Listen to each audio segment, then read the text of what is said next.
Alyssa and Simon go ahead and I look over and Alyssa is showing off. Me, forgetting there are walkers everywhere, I shout, "Show off!" and every walker near us charged towards me. I TPK my friend group. Hey what's up everybody, SkyDieRay here and welcome back to another Baking Green Text video. How are you guys doing? Having a wonderful day today. Before jumping into the video, I just want to quickly kindly ask you, if you're not yet subscribed to the channel, consider doing so now. It only takes a moment. I appreciate lots of things much if you do that. And yeah, with that being said, I hope you enjoyed the video. Warforged Barbarian.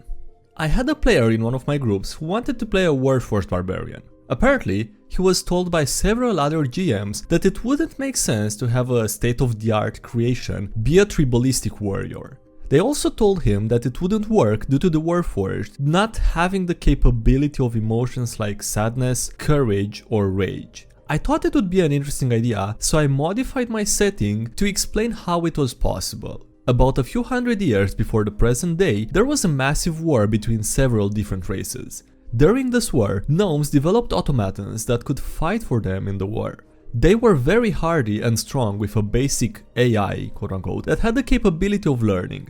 However, in their haste to get them out to the battlefield, the gnomes left some with malfunctions in their programming that would cause sudden violent acts. When the war ended, these machines were decommissioned and destroyed for public safety. However, some of them were able to hide from this massive purge and established tribes as a way to ensure their own safety. Over the course of the past few centuries, these automatons would harness and control their malfunctions so they could better integrate with society. As of the present day, they have started to slowly reintroduce themselves in some of the cities surrounding the tribes. Unfortunately, due to their past, most villagers that they see keep close eyes on them when they see them due to both fear and mistrust. I really just want to give credit to this DM, first of all for being so goddamn creative, and second of all for, actually trying to help out a player that was excited about trying something out, and Jesus Christ, those other GMs not letting him or, not saying it wouldn't work.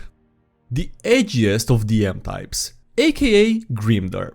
Playing a game a few years ago in an incredibly grimdark setting that the GM made up. Absolutely over the top edge tier shit. Party is a bunch of people that were frozen for a good number of years and had been collected for research, quote-unquote, but managed to escape back out into the world. The world is a total heap ruled by evil and completely without any good in it, to like an extreme degree. My Paladin doesn't care for this, and as we go about, he's making small measures to try to improve things where we can. The Game Master keeps trying to make him stop or fall by having people constantly taking advantage of him, try to kill or fool him, and presenting such awful scenarios along the way that just don't vibe with the Paladin like a literal human farm. Eventually, find a safe haven cathedral of my religion and God. Figure that we might be making some progress because a literal angel comes down to bless me and my dwarf shaman bro. Get a quest to go slay some demon in the area for her, and I do so and come back to report our success. Turns out the angel has been ambushed and is now controlled by the evil faction and is wearing an iron mask that the wizard says is forcing us to attack her. Me and dwarf bro refuse to kill her in the boss encounter after. When she's down, we work together to pry the mask off her face with all of our strength. I call upon my god to give me the strength to save this one. We roll exceptionally well, and the GM proceeds to describe in glee and deep detail how instead of tearing the mask free, we rip her entire head off with gore and blood all over us. There's Grimdark and then there's this. I'm not sure that's how it's supposed to be, but then again, it's how the guy wants to GM his campaign, I guess, so his choice. Anon's group is on main. What are sometimes GMs and players didn't have a negative effect on your games? Playing a game back in college. DM, the head of the anime at the school and self-described anime expert. Despite this, he's actually pretty cool, even though I later found out that half of his female NPCs were waifus from whatever show he was watching at the time. Most of his was limited to things like tiefling girls walking around in their underwear, the dragon woman, etc. And most NPCs being down to if a PC asked them, which led to a fade to black. What I'm saying is that he was a tolerable weeb, and it helped that he was happy to be rid of 4th edition now that 5th edition was out, so I at least knew that he had some good taste. One of the other players was a girl that you could describe as the STEM nerd type that would panic if she made less than a 95 on a test. No social life as far as anyone could tell, and this was her first experience with TTRPGs. ran a technology and math focused Tumblr blog, and her Twitter was 90% talking about her pet rabbits. That is adorable actually. Her character can best be described as generic female elf and was some flavor of wizard as far as I can remember. Would frequently go on rants about how something players were doing didn't make sense because the math sucked, or stuff like telling the Eldritch Knight that Witchbolt sucked because of probability or something. Ironically, she basically created V from OOTS as her character. One session has a random male Paladin NPC that I can only describe as French Johnny Bravo, complete with insufferable ego and thick accent. Storms in the middle of a fight and says something like, "Hon hon, stay back, mon chéri, for a gentle flower such as yourself should not be in such danger. I shall protect you." I've been trying to read it with the accent that it's intended, I think. This is the best I can get at it. Frenchie ends up hitting on her after the fight, and while everyone else got tired of the ego and gimmick voice, she didn't really mind him. She ends up convincing him to travel with us for most of the rest of the game, something that's funny in retrospect because the GM clearly hated doing the voice because he toned it down and tried to get the said paladin killed early on. Despite his gimmick getting increasingly annoying to everyone else, something the GM realized because he tried to tone it down after a while, this girl always wanted to keep him around for some reason, which I expected was his buff aura because of her focus on munchkinning. After a while, he finally bites the big one after doing the classic charge in and attack thing against 2 dragons. The player gets sad in and out of character and jumps through hoops to try and bring the bastard back. Game goes on hiatus for a few months while everyone is on break, and when we come back, I found out that the weeb GM and her are dating. In World, the girl went on a solo quest during a part split to bring the paladin dude back. Later, go out for drinks with the GM and find out the reason she liked the paladin. Apparently, she liked the GM and didn't want to speak up about it, and the paladin that hit on her character was, and this is some of the most depressing I've ever heard, the first time anyone had flirted with her. Said wizard PC and that paladin get married at some point in the game, and that's where my experience with the two ended for the most part. Kinda hope that things worked out for them. I mean, it's obvious, right? But I'm just gonna say it again. This was really wholesome and adorable. I really enjoyed reading it. It pays to be grouchy. Be me, playing a one-shot. Plasmoid Eldritch Knight who uses a trash can for armor. Named Oscar. Other characters are also funny and mimi, but not relevant. Meet a guy in the woods that needs us to find his lost wedding ring. Instantly hate him and insult him. The rest of the party convinces me to go through a dungeon to help him. Total funhouse. Lots of traps and the commentator that insults us the entire time and the mad wizard somewhere, etc. Find the wedding ring and steal it because trash can bastard. Give the guy a piece of tinfoil that I used minor illusion on to disguise as the ring. He runs off happy while the party chastises me. Guy comes back weeping after the illusion wears away. Realize this is another person who trusted us and who I betrayed. Begin to have a change of heart. Maybe I shouldn't be so mean all the time. Maybe I shouldn't be so grouchy. I say I'm sorry and give back the ring.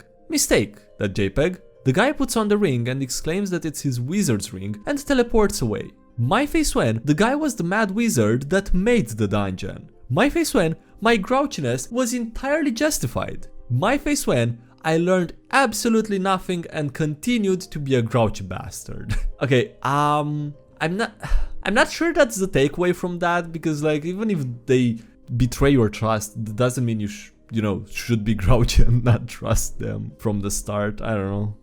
My friend was running a Walking Dead campaign and I up. Be me, a standard survivor named Marcus. Be not me, a one-armed katana wielder named Aaron, a red-haired dyed girl named Alyssa, and a boy named Simon. Both are around 15. Both, but there are 4 people in total? Anyway, me, Aaron, Alyssa, and Simon were doing a supply run and were taking the rooftops. Me and Aaron got held up because he had one arm and he was having trouble climbing up.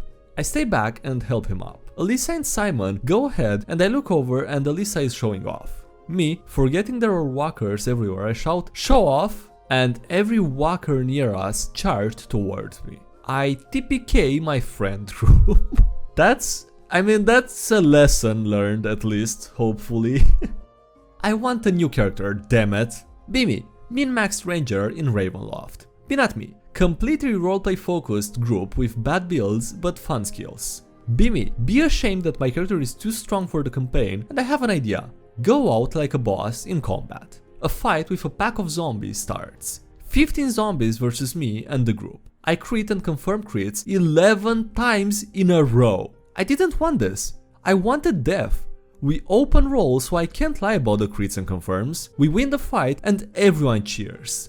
Be drinking away during our rest, and I get drunk and commit myself. I go to take a swim and try to drown myself. Party finds me and heals me. Assumes, in and out of character, that I just rolled badly or something because nobody knew that I wanted to reroll. The next night, I sneak away and try again. Success. I die. The party mourns my passing and then remembers the one-time resurrection MacGuffin. Hell, I'm alive again. We end up in the next town and fight off waves of skeletons. We crush them no matter how hard I tried not to. During the night, I get super drunk. Duke Gundar and his war party attack. Party is bricks and they want me to go fight. DM is setting up a sacrifice an important NPC and save them later situation. Have an idea. Drop my weapons, tear off my shirt and stomp out into the snow and punch him in the face. Dark Lord smiles and says that it's rare to find such a brave soul in these lands and says he will spare me this once in honor of my bravery. Spit in his face and punch him again. Crit and knock him off of his horse. Unharmed, Gundar offers the immortality of vampirism. The DM is frantically trying to figure out what my plan is and trying to save me. I spit on Gundar's face and kick him in the chest and he tears my head off and stomps my body apart. He also snags the NPC and leaves. The party frantically tries to save me via resurrection and a wish, because Ravenloft is Ravenloft, either works this time and everyone is pissed at the DM for killing me. Finally, dead. Finally, get to play my Dwarven Titori Monk and Macho Man my way through the rest of the game. Edit. The crit thing seems to be a sticking point, so I'll explain what I remember of the build. It's been a long time. I was a switch hitter ranger and used some of my DM's homebrew equipment to be able to get crits on a 13 to 20 with confirms on the same scale. The DM had given OP gear so that people who were new to the game and people who wanted more roleplay based players, I think that was meant to be characters, still had a chance of doing damage. I had no idea that it was that type of game and went as min-maxed as possible because Ravenloft. Jesus Christ. Maybe just tell them that you want your character to die? I don't know why you wouldn't do that and have them waste so many resurrections and stuff.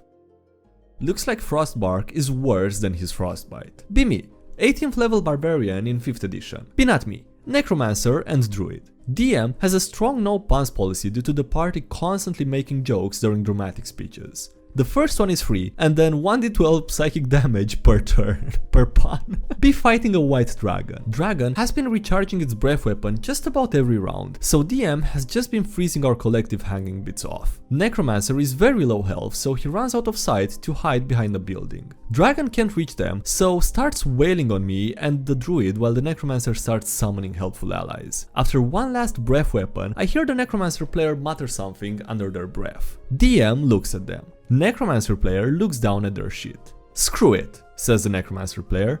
Looks like his Frostbark is worse than his Frostbite. Look at his shit.